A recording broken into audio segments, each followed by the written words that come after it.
Okay, I got the spinning wheel. I think we're almost there. Yep. Okay, we're live now. Let me get this link and then we'll get started. And I'll let you intro yourself to everyone, and it'll be a little bit of an intro for me too, since this is our first time really getting to connect.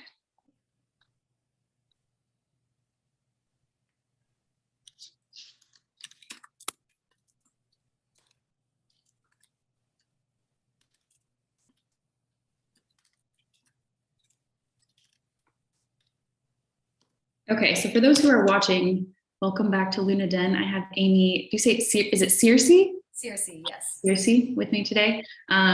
So obviously we've had Jason on the channel quite a bit.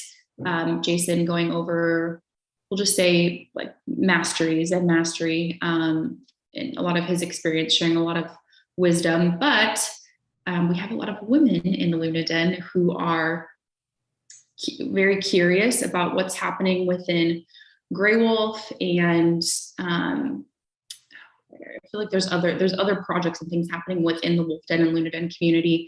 But I think this specific arena of like, do we call it Zen Mastery? I don't know all the specific terminology. Well, the organization is originally called Zen Wellness. Oh, okay. I know they've changed a lot of it. I think there's a Zen Wolf, there's Zen Mastery, there's all kinds of fun variations of it going on now. But originally it's Zen Wellness. Okay. But yeah, I mean, just curiosity, even for myself, like I was telling you, wanting to understand more from like a female's perspective, because at firsthand, like there's obviously the breathwork side of things, which I have become pretty familiarized with within working in Jason's class, but there's this whole other side that we don't really talk a lot about, or Jason hasn't really talked a lot about. That's more like, I also don't know what to call it. Like when they have their swords, and like there's just the martial arts aspect of it, essentially. That's what it is, martial arts. So we've had some women just saying, like, on a physical level, like, what is this going to require of me, and what is that experience going to be like? So that's kind of how this conversation originated, Amy. But I'm also just excited to hear from you as a female, because we don't have a lot of women like front facing within these different communities that I come on, to bring like a feminine side of the conversation, but most of the people I'm interviewing are men.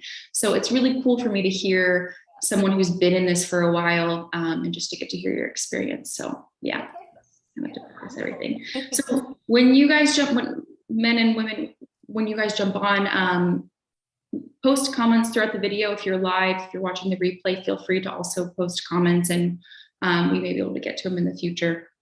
That you have for Amy, because I know there were some people in Telegram who were very curious to hear from you. So why don't we just start with Amy, like how you got into this all? I know you said right before we went live that you started teaching hot yoga in early 2000s. So I started actually before that. So out of college, I was always interested in kung fu movies, and I loved all those type of movies, but there wasn't a lot, especially back in the 90s, for women with that. So, but I did find a kung fu or taekwondo instructor.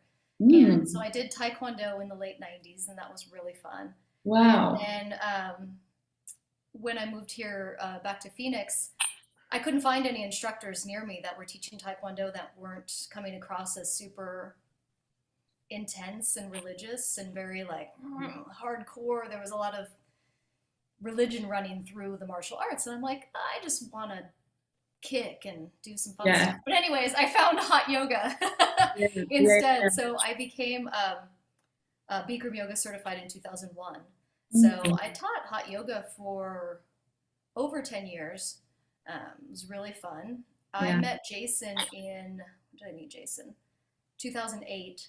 And he was telling me about, because I love yoga. I love the discipline of yoga, but the Ayurvedic side of it never really resonated with me. Just from a health standpoint, I loved it and I could see the changes, but I didn't really get into that. And when I started looking into the Chinese medicine aspect of Qigong and those type of disciplines and Tai Chi, I was like, oh, this makes so much more sense to my brain.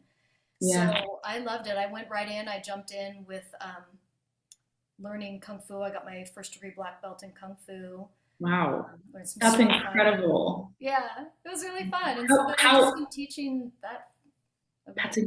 That's incredible. Well, so that Ayurvedic side, were you able to discover more about that through like the more martial arts stuff?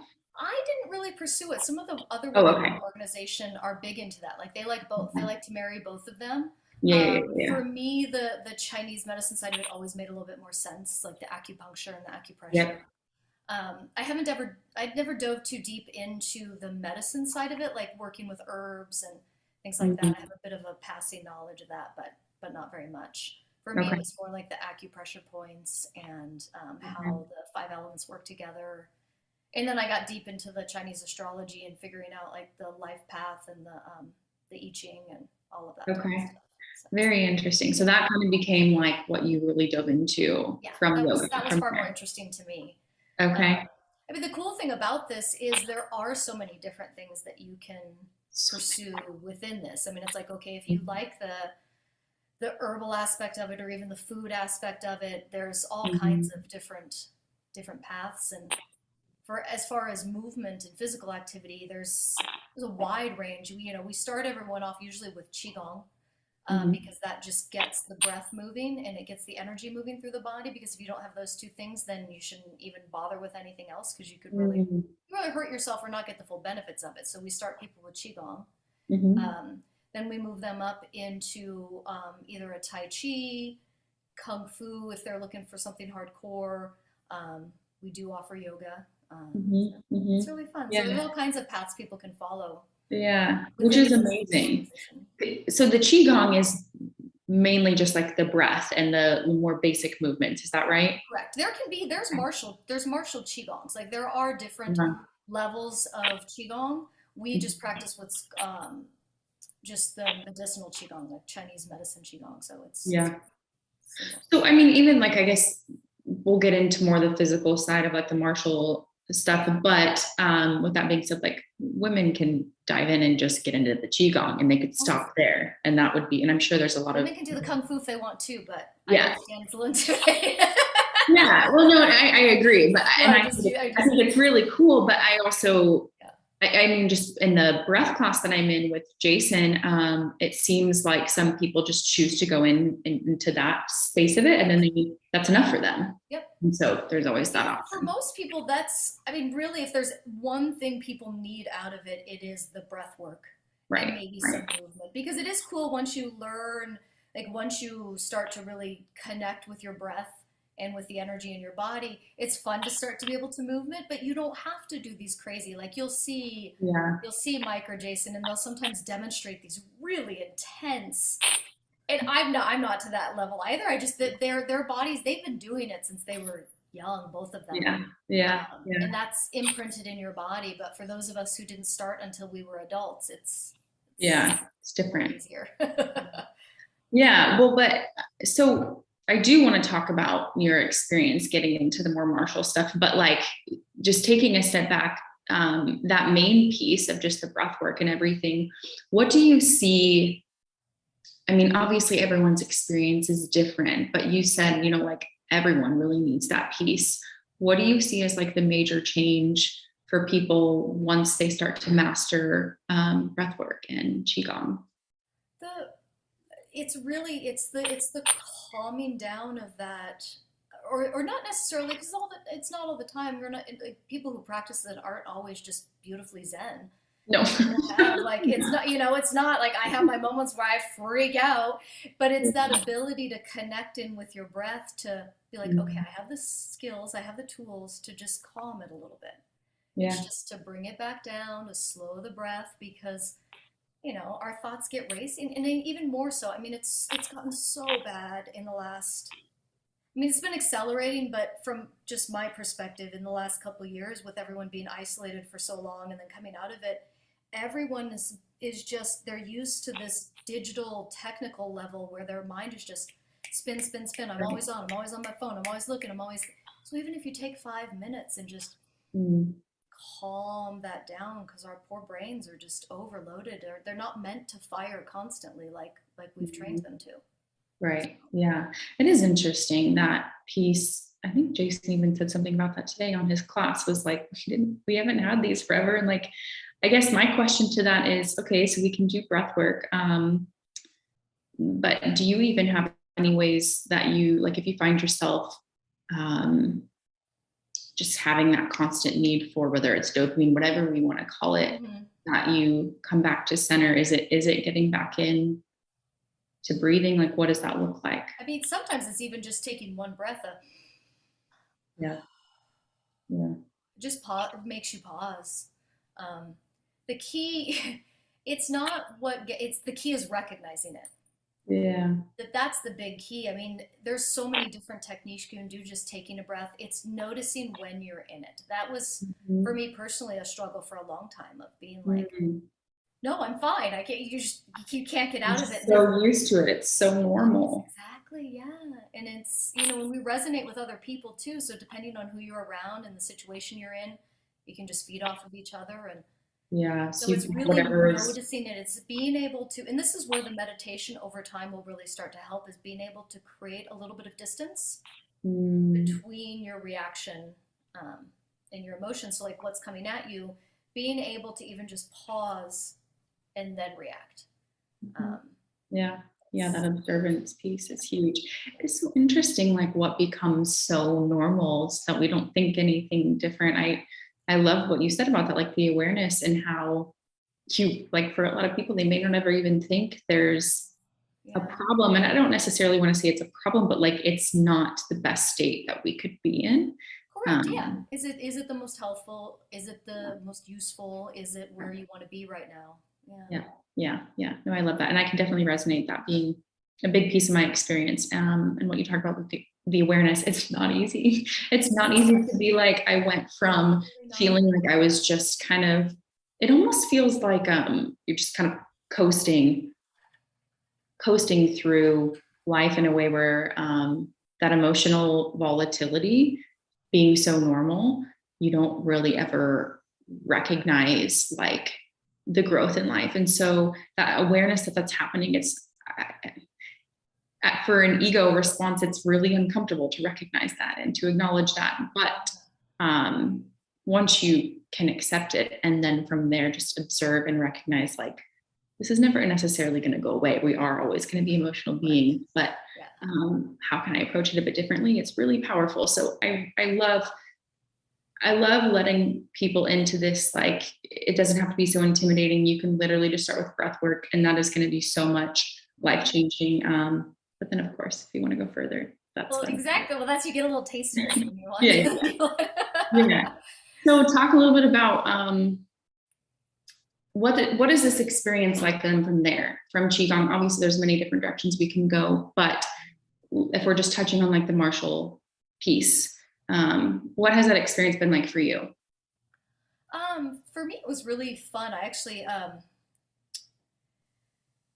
I'm always, I always enjoy learning. I think it depends on your personality too. There's some Yeah, people like to just continually learn. I feel like there's probably a lot of people like that in your in your yeah, yeah, group, yeah. Yep, if they're in your group in the first they place. do. They Um, do. Always looking for self improvement, and so it's really more of just, I mean, I would recommend, and this is what I did, is you just find out about the different ones and find what's fun for you. Um, Mm, for me, I had wanted to do the sword fighting for sure, just because I thought that was super cool. yeah. Um, the qigong provides a base for that. Tai chi even more. Mhm. I would, for people who are looking for something a little less intense feeling, the tai chi is a wonderful next progression after Okay. qigong, Okay. because you're still you're learning martial moves, but in a very flowing, smooth way. So it's like you're learning to block and to strike, but it's very fluid, very dance like, and it Mm, it's interesting. a very good extension of what you're learning through meditation. Yeah. So it's a slower breath. I mean, everything we're learning in meditation can be applied, like in, when you do the forceful moves in, kung fu and things like that. Hmm. But it feels more. I mean, it's definitely more feminine feeling with the tai chi than the kung fu is. That I'm glad. Okay, I'm glad you said that because it takes me to where I wanted to go next. When you were saying like the dance, like in the fluidity, no Yeah. one else has asked this, but I've been curious. Yeah. I want to know, like, because I'm very something I've just been really diving into lately is understanding like masculine versus feminine. I don't mean genders, obviously, like we all Correct, the energy, yeah. yeah. But within that, like as females must be more dominant in the feminine and the yin, like what is your experience of that within what, and this is my perspective and you'll correct me if I'm wrong, is that the more intense movements of like martial stuff, it looks to me a bit more masculine, but it sounds like there's definitely fluidity within Because it. if you want, yeah, because there definitely is, and that's why I'm gonna go on a tangent here. But what's interesting too is once you start to learn any discipline, and I Mm-hmm. found this like coming from a yogic background and having done yoga for so long and done all kinds of different yogic disciplines, coming into kung fu was surprisingly easy. Okay. So I think there's to answer to back up and answer your question, you can look at it as yin and yang instead of masculine and feminine. So Mm-hmm. the yin is internal and the yang is external. So yeah, so the martial arts, because it's yang, it's hard, it's forceful, it's very yang, very intense, very masculine. Whereas some of the more fluid, more internal work is much more feminine, Yeah, uh, yeah, yeah. yin. So So that's a great way to look at it. But just yeah, because that doesn't mean you have to be into one or the other. But again, what resonates with you? If right. the more flowing feminine resonates with you, awesome. If the more masculine, aggressive yang, then that's great too. Yeah. So it sounds like, I mean, it just comes down to then at that point, once you recognize what it is, just preference, like preferentially what And resonates. where you're at, Yeah. if you're Yeah. 65, you might not want to be starting kung fu. If you're Yeah. 28, 22, like kung fu's great if you have the energy and you have that drive. But the beautiful thing about tai chi is anyone at any age can do it. But sometimes younger people, especially children, and this is why they start kids off in kung fu instead of tai chi, is because kids have that energy, that fire energy. They have all, and Mm, they need something to direct it. They need the focus and the discipline of a kung fu or a harder martial arts. And then as you get older, the tai chi and things like that are better. okay. Yeah, that makes sense. But have you specifically gone, like have you gone deep into the more kung fu, that side of it? I did. I got my first degree black belt and then sort of stopped there. Okay. Not because I didn't enjoy it; it was more of a distance um, Mm, thing. okay. I also do. I love bar classes. Yeah, Outside of yeah, our yeah. organization. Again, speaking to the dance part of it, Yeah, I for love like the sure. ballet bar classes. I like still like doing my other yoga disciplines outside. So Mhm. When you say yoga disciplines, I'm curious. I mean, this is a lot of like just my questions and oh, cool. curiosity Yeah, because I love it. I'm like a little bit newly into yoga. I've been doing yoga for on and off for a few years, but I'm more recently just becoming very consistent with it. And so, yeah, I'm intrigued by just hearing from someone else's experience who's been doing this for a really long time. So, Yeah, just when I say that, I'm just referring to there's hot yoga, there's the different variations of hot yoga, there's Ashtanga yoga, there's Hatha yoga, there's Yin yoga, there's so that's all I mean with that. It's just the different, okay. I guess styles is you could use a word for it Yeah, as yeah, well. yeah. So Okay. the different versions. Um, so going back to, because the feminine and masculine piece of it, have you found that the more you've like incorporated, and I don't necessarily mean like specifically Tai Chi or specifically Kung Fu, but just like a deeper understanding of maybe even like the origin or the roots of this, that sense within you is balanced? Because this is something the reason I'm curious about this is because in my perspective, it seems as if there's a very imbalance, and maybe imbalance isn't the right word, but like maybe misunderstanding in a lot of humans of what these energies within us are and how to cultivate them and how to navigate them and how to use them in a way that is useful. If that makes sense. Yeah, totally. I mean, from my perspective, it's one of those things. I think you have an intuitive, some people have a more intuitive sense of it. It seems like Mm-hmm. you do if you're thinking about like if that's what you're thinking about and the type of things that you're Yeah. contemplating. Uh, for me, it was similar to what I had. Like it made sense. Like when I started studying the more Chinese disciplines as opposed to the Indian, it was it just made sense for me, so Mm, it resonated. And I think that that's where, I mean, I think at no other time in history have we had access to the level of information that we have. yep, Um, so yep, it's a catch 22 because people have access to the information, but we don't have the time or we do have the time, but we don't have the perceived time to actually sit down and really truly digest it like you could have 500 years ago, where you were sitting on a mountain in mm, a monastery, like just contemplating all these works, because our minds are so all over the place. So it's like, so we have all this amazing information, but we don't have the ability or the know-how to actually sit down and really digest it. So we yeah. just take it in little tidbits.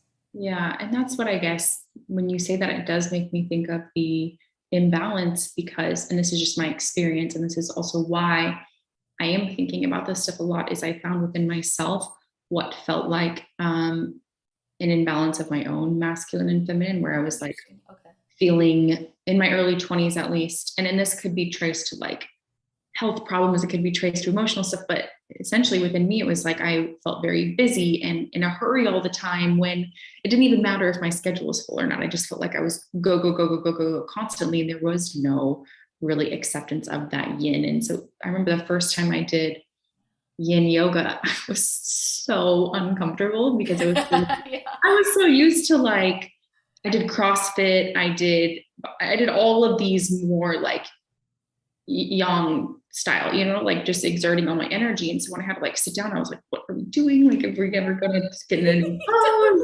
Yeah. So that is where my curiosity comes from, is that it was such a challenge for me. And now, having been in that experience for a few years, I start to see it in the world and I see it in others. And I'm like, I just wonder if a good chunk of our like inabilities to understand is our inability to understand these energies within ourselves. Yeah. So it kind of sounded a little bit like Oh, what you were definitely. Oh, saying. I think it definitely is. I think it's, and I don't think, as much as it is out there, most people don't know.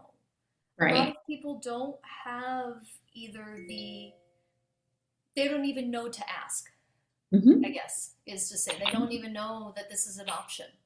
They It's don't know that this can help them. They don't know, a lot of people still don't even know about health, like about what you should be right. eating and what you, even though it's out there and it's all over the place, they just, if they weren't raised that way or they weren't in that environment growing up, or exposed to it at any point, they just don't know. So, um, Right.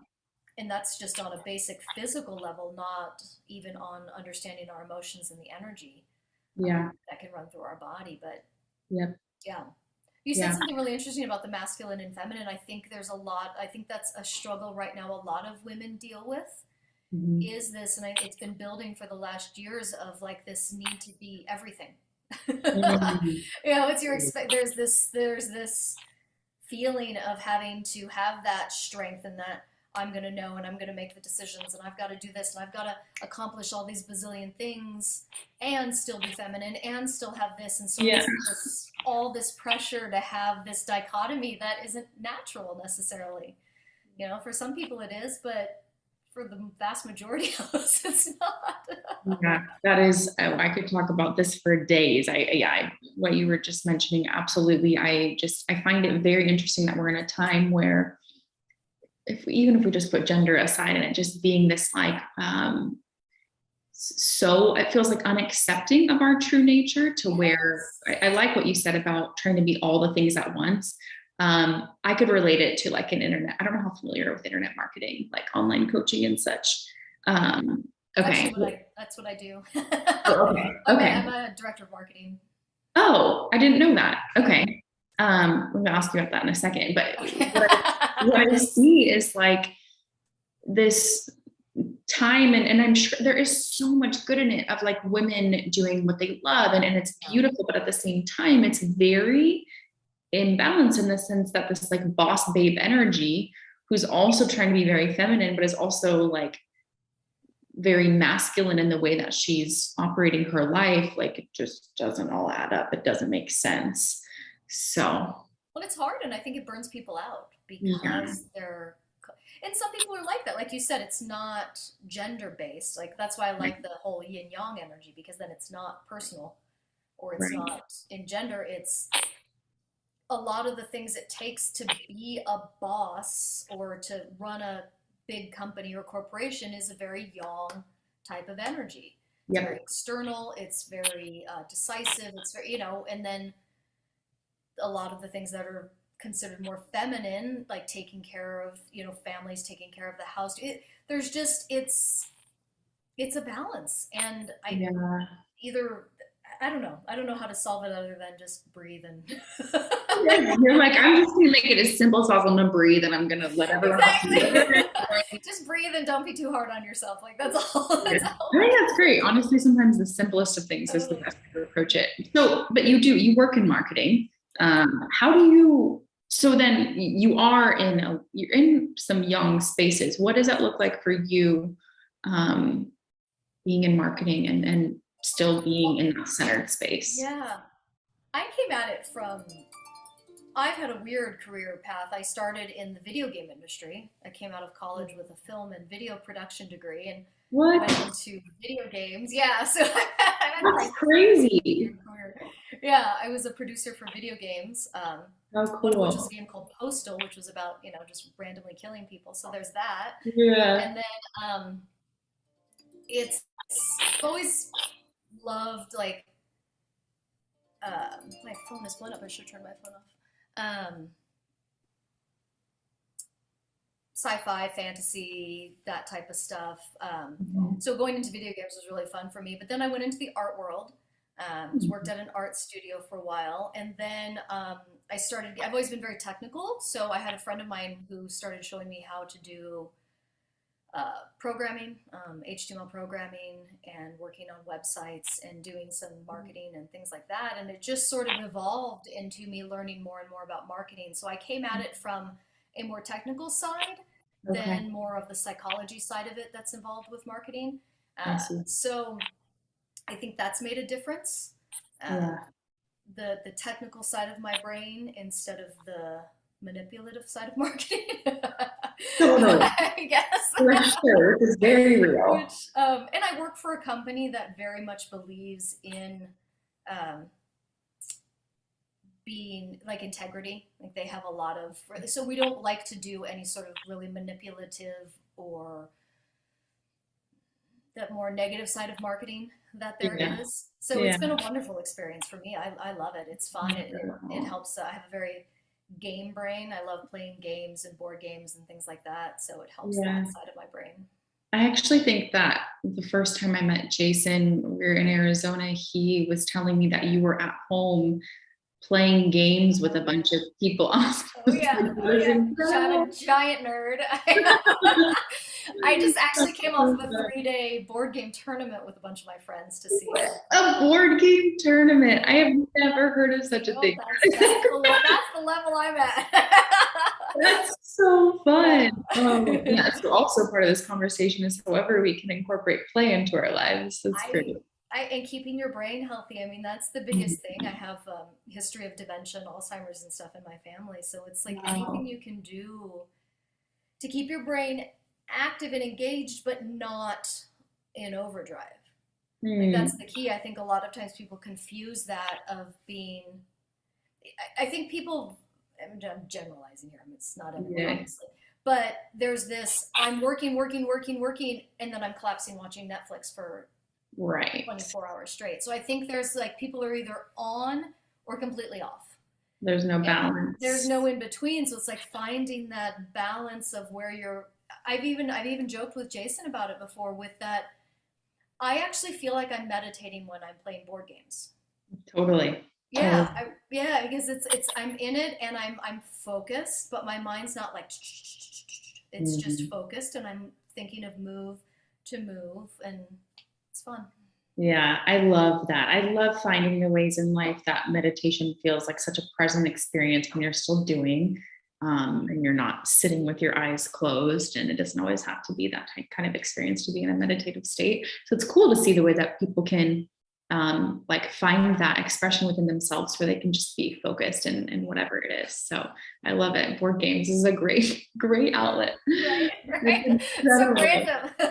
It is, but it's also really fun because kind of back to what we were talking about earlier, like can be so simple. Like it doesn't need to be this, of course, like it can be more technical within the world of meditation. Like you could get into Kung Fu, you could get into Tai Chi, but you could also just learn the basics of breathwork and meditation and find yourself meditating, playing a game. Well, exactly. Or doing something you love. Like maybe Yeah. it's horseback riding, maybe it's golfing, maybe it's, whatever it is that is your passion, is finding some stillness in it and finding that that's it. Yeah, it really is so simple. And I think that's the best part about it is when we stop trying to make it this big complex, like being healthy really is such a simplistic way of life that it doesn't have to be all the extra crap that you find on the internet of thinking I need to do all of these things Totally. in order to be healthy and to live healthy. So yeah, that's a really big part of it. I want to see if we ended up getting any questions, Amy, specifically for you. I don't see any on YouTube. I think the main piece was specifically like women being curious about that physical piece. And so I'm hoping that we've touched on, I'm trying to scroll back in our Telegram to make sure I didn't miss anything else, but I hope we've touched more on helping them like just recognize like, you could start with the most basic level where it doesn't really include a lot of physical stuff, but also if you are going to be more physical, like it's totally doable as a female. I think more specifically, it was within Master's Apprentice. Maybe you could speak a little to that, Master's Apprentice, and how much more like physical requirement is within that. I know like Nick was speaking to it a little bit because he's doing training right now. And something that he said right here, which I think is really great, was movement doesn't have to be mountain climbing, like it can be the very simple basic stuff. It doesn't, and I mean, and it can start off at, depending on whatever level you at. I mean, there is an outdoor aspect to what they're doing with some of this Master's Apprentice work, but it can start off with just a walk, with hiking. It doesn't have to be crazy. The beautiful thing about it is, depending on who shows up in person, I mean, online, it's, we can do whatever, but if you do come out in person, we can tailor it to people's ability, their comfort level. Like, we're not going to throw people into something like, hey, you're afraid of heights, let's go rock climbing. Like that's, so there's not that's going to happen. And also too, it can be what you want it to be. I mean, the beautiful thing about this is there are so many disciplines. I mean, the amount of different forms that all of us collectively know, and the different, it's ridiculous. Like Master's Apprentice could be some yoga. It could be, it could be martial. It could be Tai Chi. Could be Qigong. I mean, there's really a thing, if you look at like the way we used to organize it, it would be, you come in on the basic, like the restorative level, where you learn the breath work, you learn the Qigong.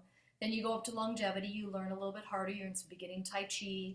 Then you get up to the higher one where you're learning full Tai Chi forms, which is the Master's Apprentice, where you're learning full 108. So it's a building block. They're not going to throw people in one way and make them do, some hard stuff like that. Yeah. And is it like personally, like is each person move through it like at their own pace?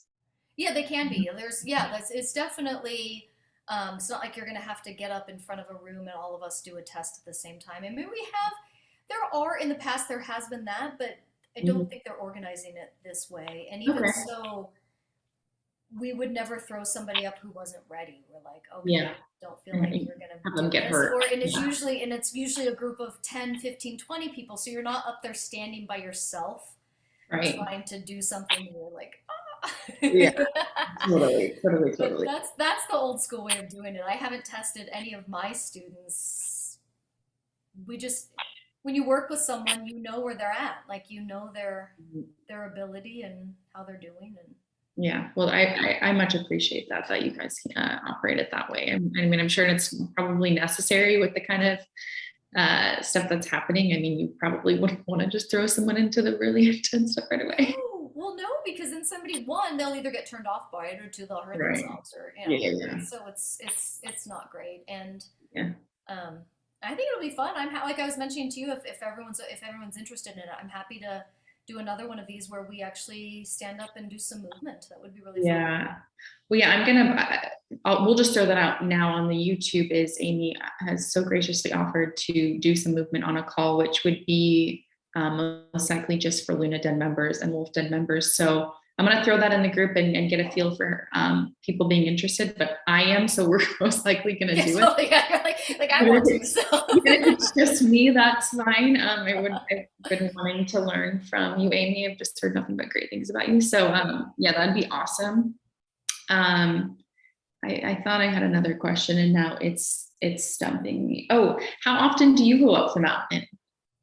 I never go up the mountain with those. Oh, you don't? No, I don't. Great. There you go. We do have a mountain right behind our house that I hike with the dog a lot when it cools down. But I'm definitely a hike from October to April kind of person. Not because it's so hot here. It's so hot, and I am not a morning person. Oh, you're not a morning person. I love it. Yeah. I love it. No, I am not. Great. I wake up like around 7:30. I'm good. So that's why I never see you on the breath classes. Exactly. I'm such a night owl. Like if we did a class at like 10 o'clock at night, I'd be there. But no, I totally get it. I'm on Eastern time, so it works for me that it's at 10 a.m. But if it was at 7 a.m., it would be a bit of a struggle. So but yeah, I would really love to have you jump in and do some movement with us. We'll get a feel for people. I don't see any other questions right now, but I'll leave it open for people to ask questions so that when we do another one of these, we can, if there's more carry out of what we've talked about today, that people can get more clarity, specifically on, if they're going to be jumping into Master's Apprentice, or if they're more just wanting to be doing like Qigong and whatnot. So yeah, that'd be awesome. We really appreciate that. And I'll coordinate that with you and we'll figure it out. But yeah, it'll be a lot of fun. I love it. Awesome. Was there anything else, Amy, that you felt like, I guess the way I'll position it is like, before you were jumping in, we'll say like, before you were jumping into the more Chinese medicine side, like you had been in yoga, that you wish you would have known then that you know now?